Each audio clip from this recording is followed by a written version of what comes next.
Hey everybody, Ken Adams here with the 100% Uptime podcast by P2P Labs. And I'm joined today by Dave George and Daniel Noworatzky from TeleDynamics. Hey Dave, why don't you open us up today? Hey, Ken. All right, let me open this podcast up. Today we are going into the mind of a distribution leader who's lived through legacy telecom, Dan, the rise of cloud UC, lived through the COVID era supply chain problems and concerns. Gosh, it was only 5 years ago, and I still have the shakes. And I think, and with some optimism here, he now sees some new opportunities with various services like SaaS, software as a service, in the Disty channel. So with that, Dan, welcome. Thanks for having me, you guys. Really honored to be here and chit chat with you and tell you a little about what we see in distribution. I guess for the listeners, I'll give you a little background on me. I have been with TeleDynamics and in distribution since 2006, so going on 20 years. I still feel like it's new and fresh, and feel like one of the new guys that works there with TeleDynamics, even though they've been around for over 40 years. But that also says a lot about the longevity of people that work there for that one company. But a little bit about myself. I kind of got started in the career of healthcare. That's really where my path started right after college. I went to college and studied to go to med school. Did the whole 9 yards of graduating in 4 years and preparing with the MCAT and did all that stuff, and really just had a change of heart getting into med school. And that was. Let me ask you a question, Dan, about that. Right? I mean, obviously we're a communication centric show. But I want to stop you because I don't want to lose sight of this.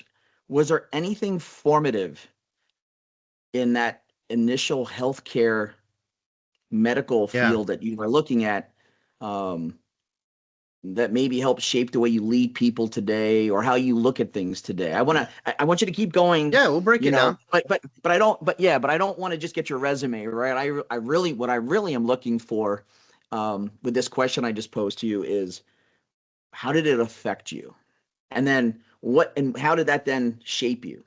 Yeah, so the whole reason why I chose healthcare, why I wanted to be a doctor to start out, was really I had an underlying passion just to help people.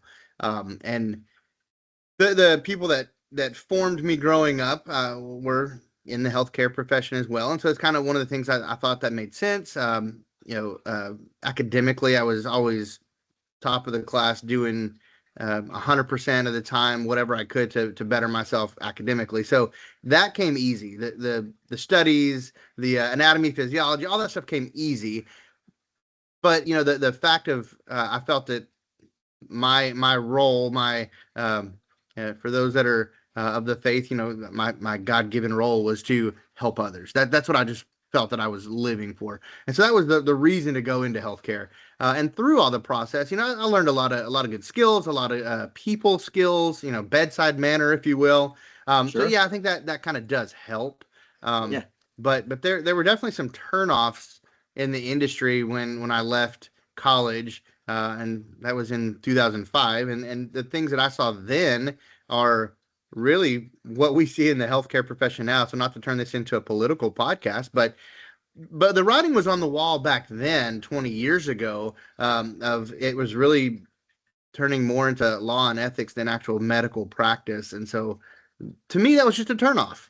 And it was also a heads up in any industry. If you see the legal side of it dictating more what you can do than the actual need of the industry. And you're saying that in the communications sector, which is known for regulatory and compliance. So for someone to say that, 20 years ago, and as someone who comes from an ILEC, right? You want to talk about regulatory. Exactly. Our audience is probably going, really? But I suspect what you're talking about is how that regulatory was preventing you from helping people the way you wanted to help them in the medical field. We all know there has to be guide rails. We all know there has to be some types of rules and compliance, certainly.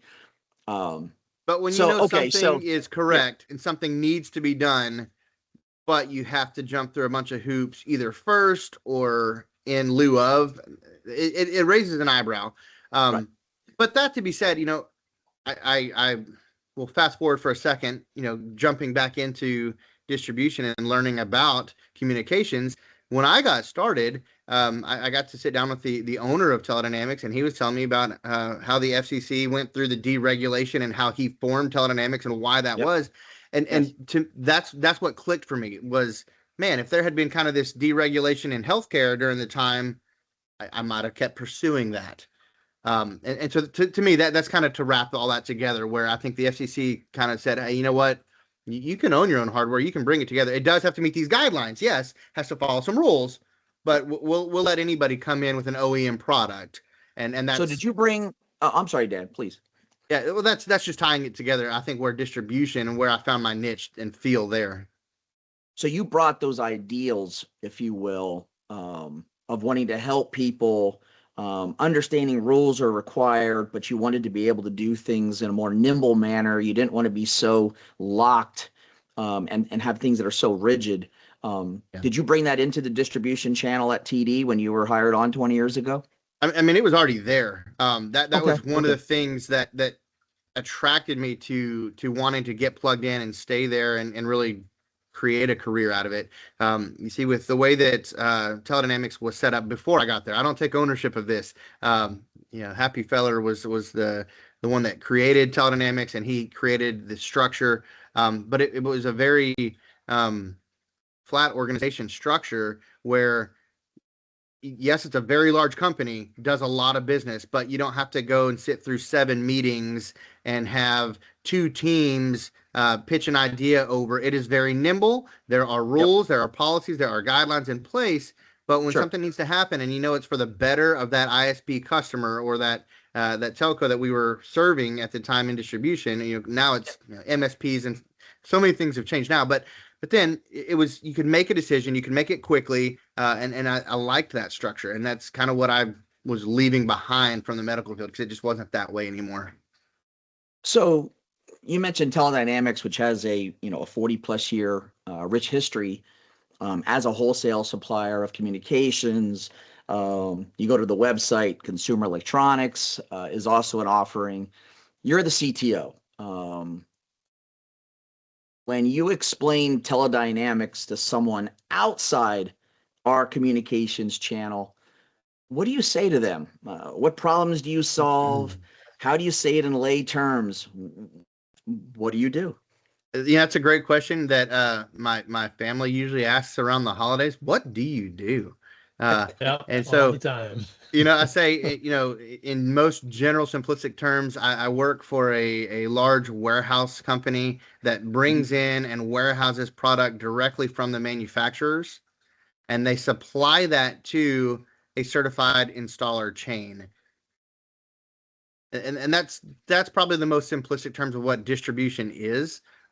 Distribution does not sell to that end consumer. Any distributor that does is not a distributor. They really are kind of leading the way of bringing in hardware from the manufacturers into the United States and getting it to that supply chain of certified ISPs, MSPs, dealers, and that's really what TeleDynamics is. My role there is to look at all of the SIP and IP based products, make sure that they have a fit in the channel that we represent, and then take and manage any certifications that we need to properly sell it, support it, understand it. And so that's kind of my role, and I lead a team of people that fall under that umbrella. That's a great segue. So let me ask you a question then, Dan. If you're looking at TD today, and then since we were kind of looking back in your career, and I want you to sort of bring us forward, over the last, say, 5 or 10 years, looking back, what capabilities became strategic for TeleDynamics that maybe 5, 10 years ago you weren't even doing? I mean, was it training? Was it certifications? Was it some form of specialized technical support? Was it a certain vendor relationship? or maybe even just a new technology offering that no one has seen before, especially in the disti channel? Like, can you speak to that? Like looking back 5, 10 years. Yeah, I think I'll kind of go back in my history a little bit too, and give you the reason why I'm going to answer it this way. But um, in college, I had a roommate.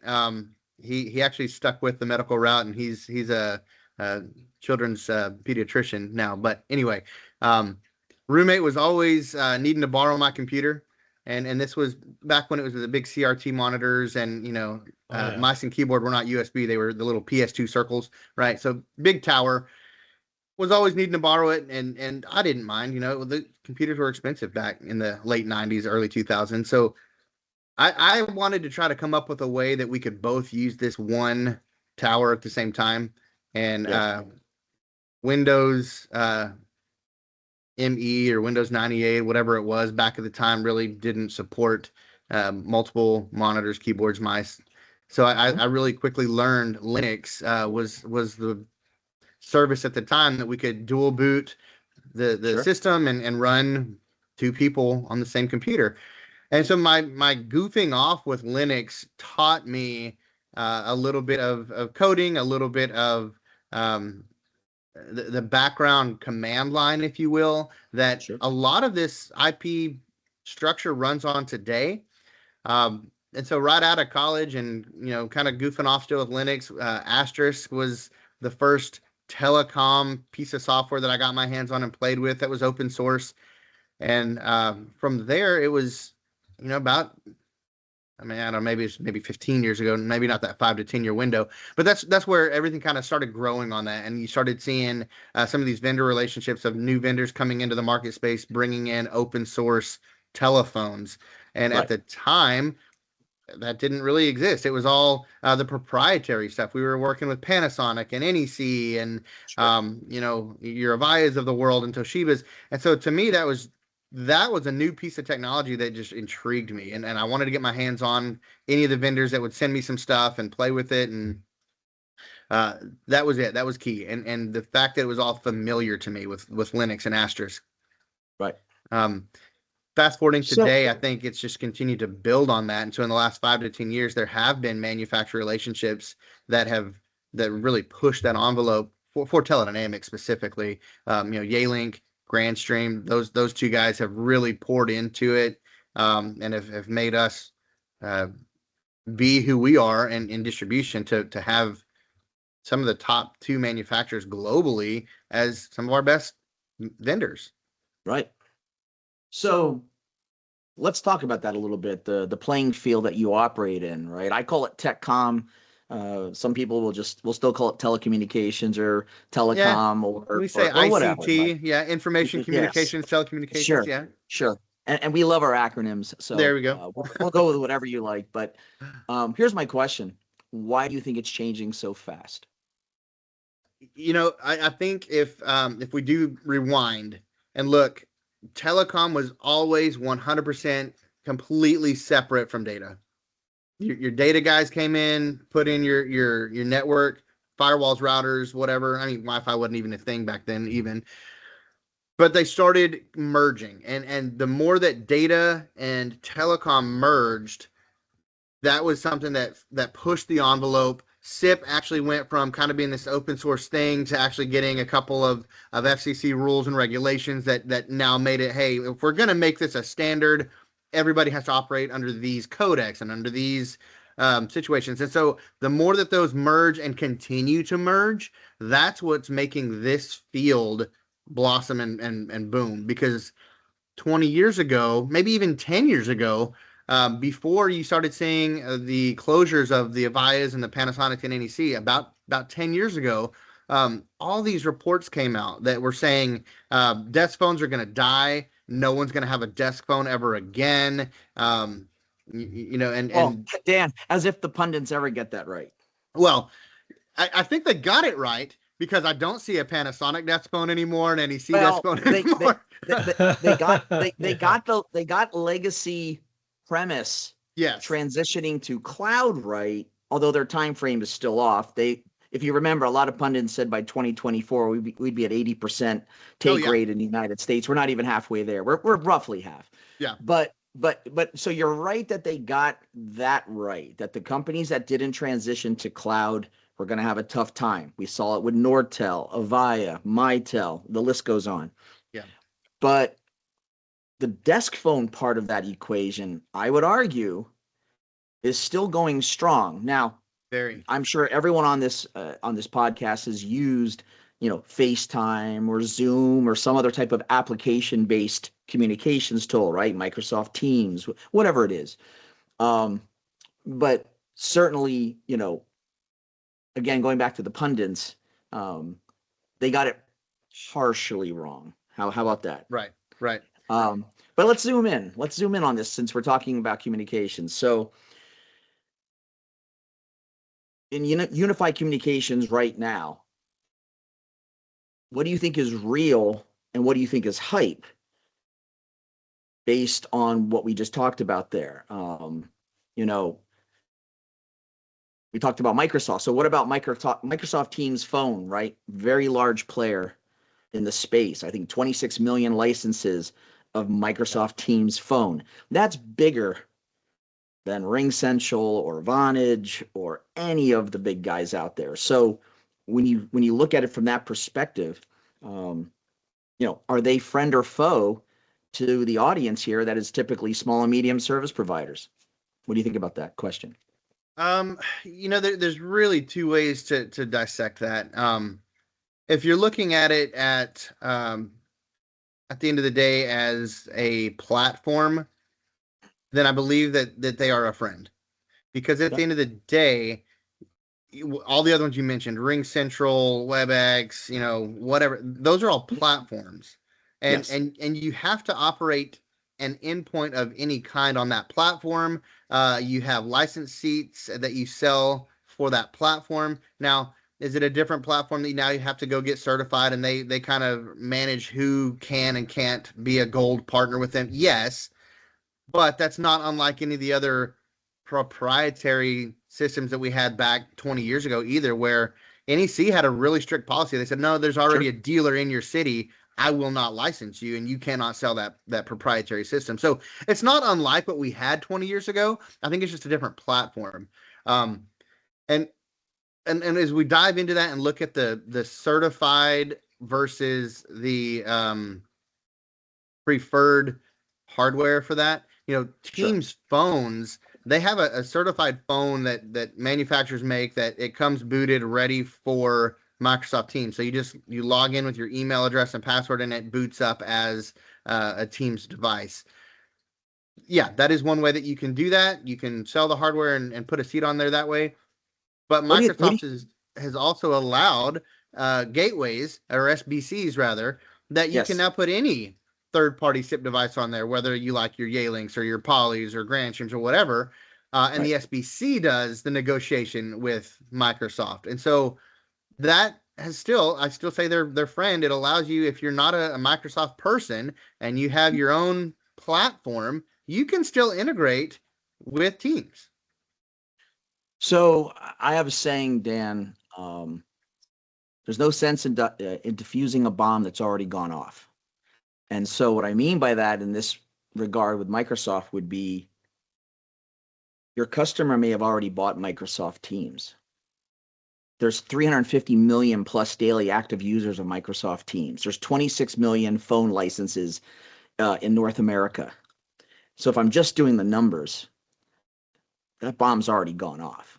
Sure. So maybe you want to embrace it. What do you think about even like layering ideas on layering PSTN, layering sentiment analysis, layering transcription, layering contact center or CX solutions as a service on top of those Microsoft solutions? Is that something that the service provider or the reseller could also embrace to sort of add a little niche or a little bit of specialization on top of the standard Microsoft offering? I think if you don't, you're missing the boat. Microsoft, while they do have a very large number of users, they have not put the same thought and investment into the telecom piece of Microsoft Teams solution that many other platforms have put into it.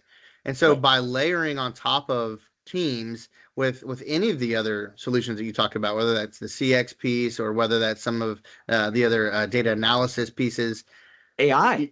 AI, yeah. I mean, yeah, Microsoft is trying to launch their Copilot and some other things that they have built into it as well. Sure. But the things that you have to realize that Microsoft is not going to be investing the same into that telecom piece. And so by layering PSTN or the CX and sentiment analysis, things like that, I think you're bringing it up to what some of the other platforms have. And so then as the installer, the ISP that's bringing that layered solution, you're now bringing something that your customer will stick to you more on with all the different layers, because at the end of the day, I've heard it this way.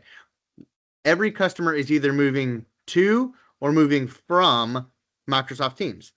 And it's really back to what I said earlier. It's the data guys in most companies that they like their Office 365. They have all the licenses for all the users. Oh, hey, right. Microsoft also has a telecom piece. We're doing that too. And so they're moving to Teams. Or they've been on Teams for a while and they realize, gosh, there aren't all these other pieces that you should have layered in. So now they're looking to move away from Teams and go into a more robust platform. And so I've always heard it that way for the last 5 years. You're one of two types of customers. You're either moving to Teams or moving away from Teams. And so there's a lot of movement with Teams. I'll just leave it at that. Great. All right. So let's move away from Teams. And let me ask you this then, since we're talking about what service providers and resellers, maybe should be doing. What are your partners getting wrong when they sell UCaaS that you've identified, but they keep on doing it even today? I could look at it in a couple different ways. I think, and again, part of this is just looking at what we started the conversation with, FCC deregulation and going to owning your own equipment. The push to cloud was huge and really jump-started and kick-started because of COVID. We all know that. Everybody had to work from home, so we were all finding solutions. That kicked off the full UCaaS, cloud. That was the boom. Yes. It was. As hybrid work comes back into play, and really, people are a lot more cost conscious now. I do feel that what I see some people doing wrong is instead of selling a hybrid solution now, they're really still just selling the cloud solution. And to me, I think that looks at you have your OpEx versus CapEx models. You've got to keep those on the front part of the mind when you're talking to cost conscious end consumers. Your largest customer base in the United States is small to medium business. Yeah, everybody would love to hit some home runs and sell to some enterprises and some large customers, but the backbone of American business is small to medium businesses. Let me add some stats there for let me add some stats there for our audience just to verify what you just said. There are 36 million businesses in the United States. About 27 million of them have payroll. Of those 27 million, 99.9% of them have less than 500 seats, and the average seat size in the United States for all businesses is 13 seats. So you're dead. You've hit the bullseye. When people are thinking about who they're selling to, by and large, it will be sub 20 seats. Yep. It's just a reality. Yep. Now, let me ask you a question, Dan. Let's tie in something here. You said they should start looking at hybrid instead of just cloud. Yep. Define that a little bit more. We're looking at a sub 20 customer, less than 20 seats. Yeah. They need to do something in a hybrid ecosystem. What does that mean in the real world? Like, what should they be starting to add to their portfolio, or what conversations should they be having with their customers? Yeah. So what I meant by that is I've had a lot of customers that have called in and talked to us about how they didn't get the bid. They were trying to sell 13 phones, but they didn't get it, and they're going up against a lot of other similar proposals, but the one that winds up getting it is the one that's hybrid. So instead of selling a complete UCaaS solution where it's 13 seats at $29.99 a month, or $19.99 a month, whatever the per month per seat cost was, the Yes. guy that actually won the bid more often than not proposed some kind of a hybrid solution where they're putting in a local PBX to the main office that had 10 of the seats, and then the other 3 are UCAS, where they're having some kind of a monthly MRR on those 3. And what that has done is it brought that small business cost way down on their recurring OpEx model, and it gave them a smaller CapEx model that they could then write off, because again, tax codes have changed. Things are, Sure. we're allowed to write these things off now and depreciate this value. That was something that was huge back in the 90s and early 2000s, when Yes. a phone system cost you 20 grand. Right. A phone system now, maybe you're at 5 to 10 uh, for the same size, or even more. But I think that hybrid solution is where I see a lot of people that they forget about that, and they've been, I don't know about brainwashed or focused to just push just a UCaaS solution. They forget that hybrid even exists, and I think that's one thing customers are doing wrong. Do you think that this is at least for teledynamics, perhaps, is this the surprise growth area or opportunity that a lot of small resellers and service providers are missing? Or is there something else that you think we, Ken and myself, and our audience might be surprised about that you also think might be a surprise growth opportunity for 2026? Or is this the one? It could be one of them. There's definitely other ones too, but I do think this is one of them. I've even heard so many different UCaaS platforms that have had trouble tying things together from a hybrid solution. Maybe, site A is in Philly, site 2 is in Austin, site 3 is wherever else. And they've had a couple issues, especially when it gets international, trying to get least cost routing in the trunks between some of these. There have been a couple of issues with some UCaaS providers that just don't do that well. And so that I think is that opportunity where, if you're looking at some of these hybrid solutions, you can layer some of the things in and add on to, whether it's a prem solution or a UCaaS solution. You can build some of those things in, and it's just being aware of the hardware, the software, some of the other things that are available to play with, especially in the CX world. You can layer on those. Right. I do have a Another, question based please. around that, the hybrid, particularly because, as you all know, I slung quite a few PBXs on walls back in the day. So how are you guys working with the MSP types who never installed a PBX? Maybe they installed some UCaaS phones, during Mhm. COVID and all that kind of stuff. But these are guys who are IT guys all the way, right? They know Right. how to pull the cables, they know how to run, the virus checks, they know how to do security, all that stuff. They know how to keep the network running.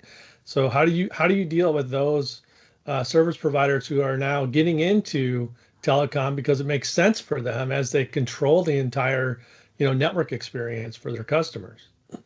Yeah, and you said it. It's that merging of data and telecom again that we Hmm. were talking about earlier. So those are the guys that we through the manufacturer can provide them some training. Again, my role with CTO is where I make sure that I have professionals around me that we can provide support, live support when they need a helping hand on the install, pre-install support. We still help with some of the pre-provisioning of endpoints, devices, gateways. Gosh, I can't even tell you the number of gateways that are still having to be bought and sold and installed out there to go from PSTN to SIP. But Hmm. some of the pre-programming and pre-provisioning of that hardware helps those data guys that have never seen it or touched it. And then just the live support that TeleDynamics offers is huge. But above and beyond that, I think it's the training, giving them something else that is another skill set that, yeah, I know you don't want to take the time for it right now, Mr. MSP, but it's self-paced. Learn a little bit, call me. I'll walk you through some of these things on the install. I want you to be successful. I want you to see why this will make you successful. Let's help you with this first one or the second one. And once they get that taste in their mouth, then they realize, yeah, this really was the better solution for that customer, because we're coming in as the MSP saying, we're going to save you money on dropping you new fiber. Let's get rid of that PSTN, or let's get off of that DSL. And oh, by the way, we're going to help cover you with the SD-WAN, and we're going to help provide some of the coverage on your computers, and we're going to provide the support on that. So they're doing all this stuff on the data side. Why not do the exact same thing and bring them in a local solution, maybe even hybrid, that gives them a couple of cloud users, remote users, that you're already doing on everything else on their laptops, desktops. Right. No, that makes sense, Dan. And I think with a little bit of education, they can still look at it from a revenue stream that's an MRC model, right? They're going to build the support of the phones into their RMM and MDM type software that they probably have been doing for years to support on-site servers, on-site laptops, routers, firewalls, etc. Right. So I think that's a pretty easy equation from and adding another line item to a bill, if you will. So that makes sense. And I'm not saying that UCaaS is not a good solution. It definitely is, and there are situations where a full UCaaS solution makes the most sense. I just, like you said, what are the things people are doing wrong? I think they're forgetting that we still have premise-based PBXs, and for some of those customers that are small, medium customers that are very OpEx minded, saying, I really can't stomach spending $500, $400 a month, right, but I could do a one-time CapEx charge, write that off and depreciate it over the next 3 to 5 years, and now my OpEx model is 100, 150 a month. I can stomach that long term. Right. All right, so let's shift into the distribution model, right, which I had mentioned earlier is changing, and you've embraced the idea of maybe software as a service is one of those things that the DISTI model needs to look at. But what does that look like in actual practice, right? Be it billing, be it provisioning, support, renewals, and so on, right? I mean, is it a marketplace that the DISTI, presents to the audience, or is it about enablement, or is it about the distribution organization building an actual tech stack or backbone? What does that look like? And how does this model change as software as a service also evolves and grows, right? Supply chain is still uncertain in some cases, right? Even tariffs, right? They're starting to reshape the distribution thought process because there's unknowns for cost and availability. So can you speak to how disties and SaaS in your mind is an evolution it might already be here, but what's coming with SaaS? Well, let's talk about that evolution and how we laid eyes on it and put an actual finger on it. And it really rewind to COVID. And I know we all are really trying to push past it, but during the latter part of 2019 and early part of 2020, the initial shutdowns globally really created a hiccup in the supply chain globally. And so you went from, okay, we might have a 3-week lead time to a 3-month lead time to, well, now there's a 6-month lead time.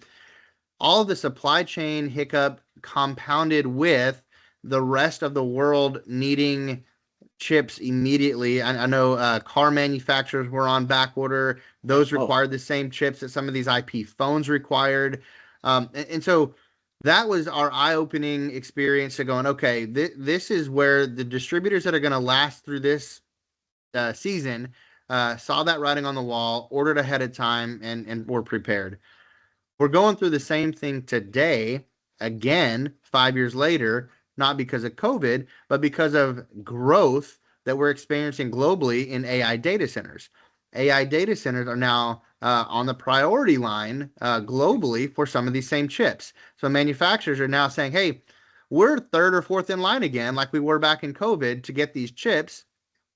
And it goes into this whole supply chain issue of, as a distributor, how do you hedge your bet? How do you order enough ahead of time? Okay, we're doing all that. But the writing on the wall is if you're wanting to get through this and add something else into your resume and into your line card, what are some things that you can provide to your dealer base that don't have the hardware component, don't have the tariff component, but is something that they can, like we said earlier, layer on what they're doing, something that's also not widely distributed. And that's where we started looking at, okay, software as a service. There are some awesome products out there that uh, really are not widely distributed on platforms. They're not widely distributed through distribution. They're not widely distributed by the MSPs themselves. And that's where we're trying to look at those options and bring those to the table. Again, it's more of an education process, teaching the dealers these are some things that you can do that would make you more valuable to your customer, but obviously would make the customer's life easier as well. So whether that's AI or CX or some of the other pieces of software that you can add as a service that brings that MRR model up. Okay, so then let's look forward, say 5 years. What does a top tier distributor do that they're not doing today? And what do you think today's products will be? What products today do you think will be commoditized? And which ones do you think you'll still be able to defend and not have that be commoditized down in price? In TeleDynamics world, where it was niche as a telecom distributor only, things that we have commoditized and I don't see going away are going to be all the network stuff that we've never really had to worry about 10, 15 years ago. So your routers, your firewalls, your gateways and SBCs, PoE switches. The more that we're heading that way on the data side and having to cover those MSPs, that's something that you're not going to see go away. That's going to be more and more. Firewall security specifically as the data centers come online. Security is something that we are all focused on. It's not an afterthought anymore. So I think that's one thing that you're going to see being pushed. And so anything that falls under that umbrella and under that category, I think anything that takes their local security and then helps them, whether that's some sort of AI layer that we're building on top of that.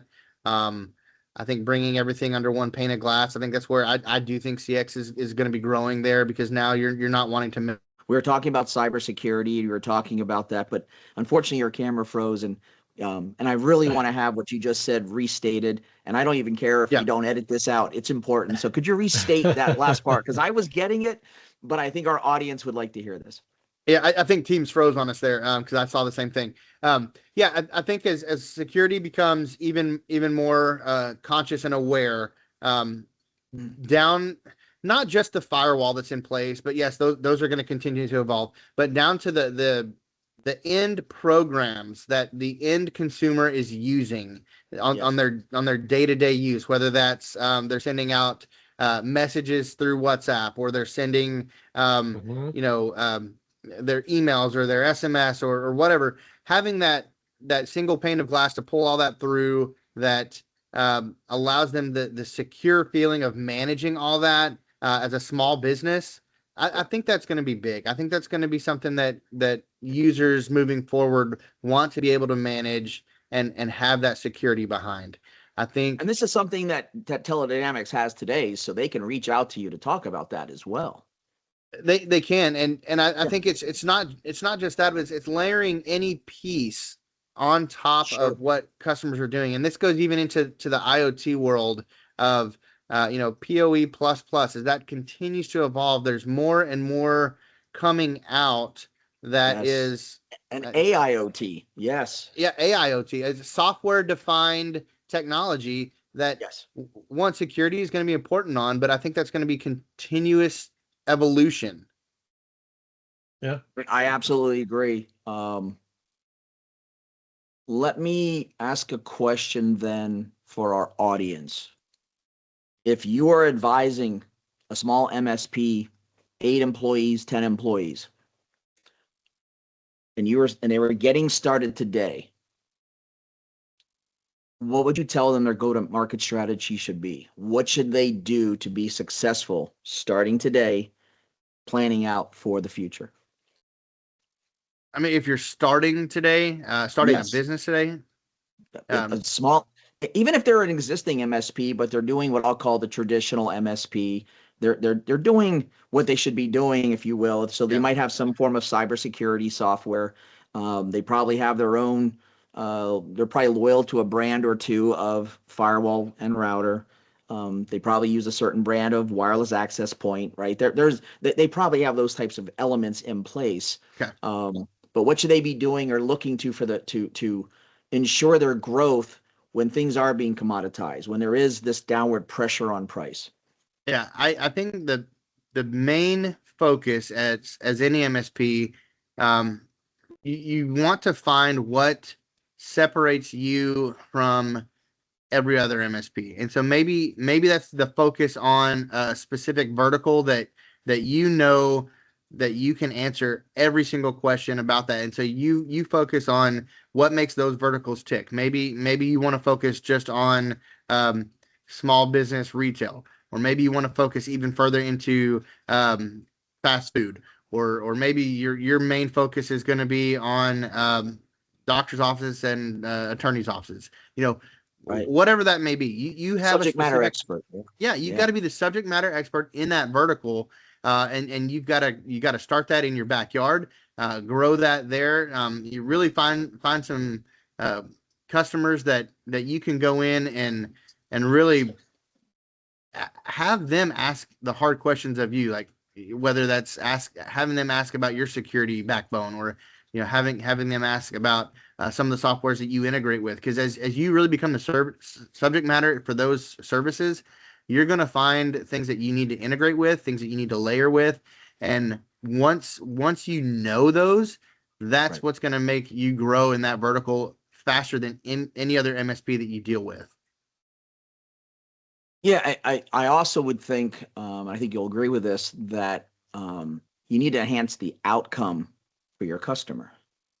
In other words, Right. it's not just about the technology. That's important. You're a technology company, but they don't. I was joking about this the other day. I don't think most businesses care what the technology is, as long as it achieves the goal that they had in mind, the outcome Right. they're looking for.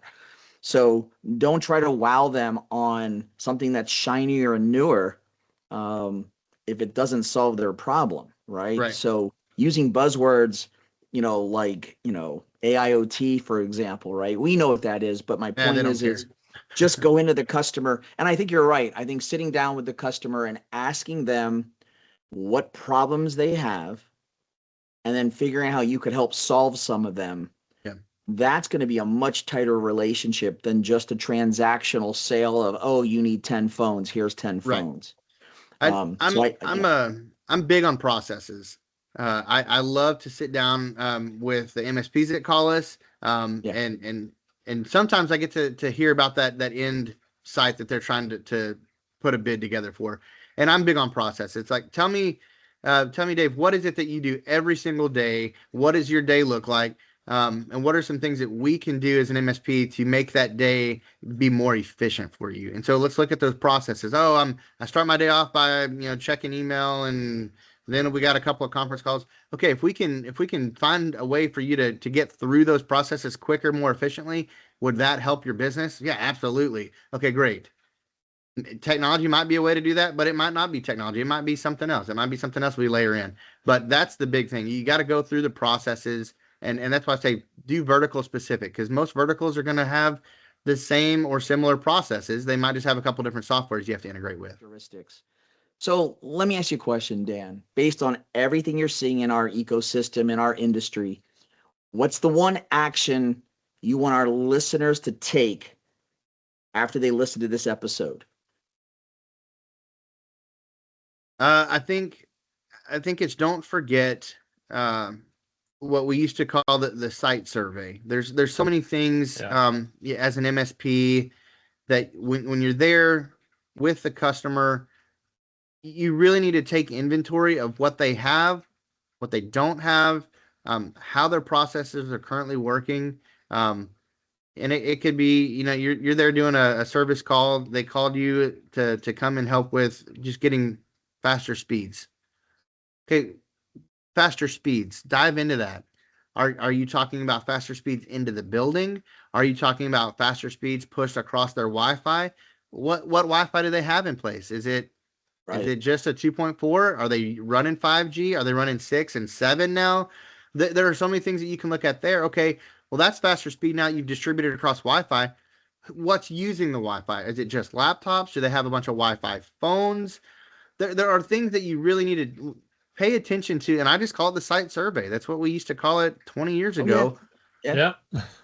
And I think that's been forgotten by many MSPs, and that maybe you're brand new, maybe you've been around for a while. I think the site survey has been forgotten because we assume everything's on the network. We can program, we can do everything through programming, and I think the site survey has been long forgotten. I think take that into consideration, bring that back up, keep security at the top of the list. Don't do it as a afterthought.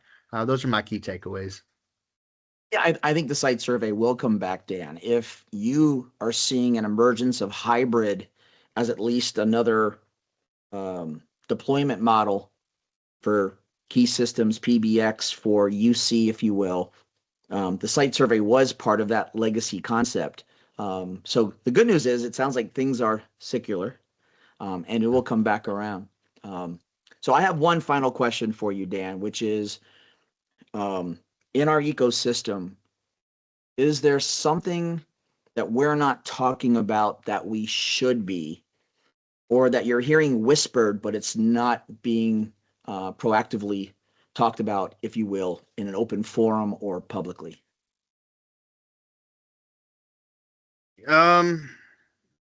I'll answer it with two, and then maybe if we have time, we can dive into each of them a little bit. But I think the first one that I think really isn't being talked about enough, and we're not fast enough to find a solution for, are all the spam calls. We've toyed a little bit with stir and shaken. I know that's helped a little bit. I know the FCC's kind of started talking about having registered companies where now you can have the company logo come across on phones.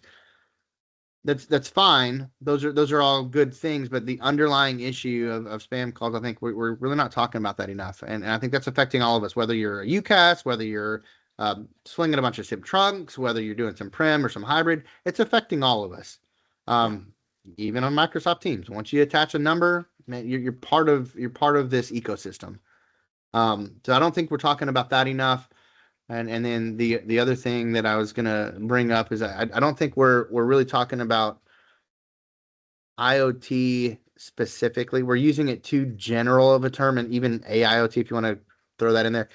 We really need to be talking about some of the specifics of how those things can be used in our ecosystem, and not just use cases. Okay, correct. And I don't think we're doing enough dialogue there, getting people involved that actually have tremendous solutions that they've done and installed, that we're still using it too generalistic.